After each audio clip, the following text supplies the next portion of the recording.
before we started this call, you said we're going to talk about the 6 pillars of talent. So I'll let you get started. So let's start from the top. The first pillar of talent.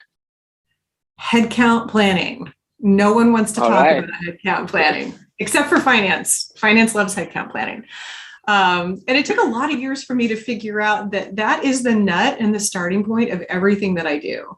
When that process itself fails or doesn't have some sort of methodology or plan around it, the execution and getting to the goal afterward is almost impossible, because you're always changing the rules of the game for recruiting who's out there on the field trying to deliver. So I start with headcount planning, which is relatively new for me. I just really figured this out about 3 or 4 years ago.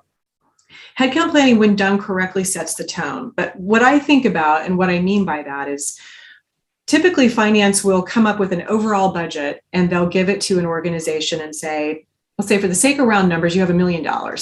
And so an organizational leader might say, okay, great. I'm going to think about 10 heads at $100,000. Here you go, recruiting, go figure it out. So the cycle doesn't typically follow a path of what level of skill of people do I need? How should I think about total compensation? What geo might they be most effective in? What is the sequence of hiring them against other products or cadence or rhythm of the business? Meaning usually they'll just give you a bucket of 100 heads and tell you to go hire them, or 10 heads in the $1 million scenario.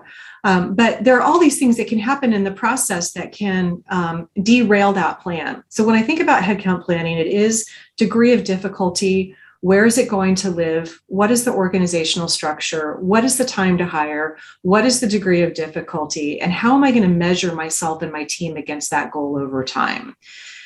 When you don't have any of that, it's anyone's guess about what's going to happen. And there's a scenario that we can come back to in another conversation, but I'll plant the seed in now. If you don't know what your headcount plan is, you'll never know if you're succeeding against your goal.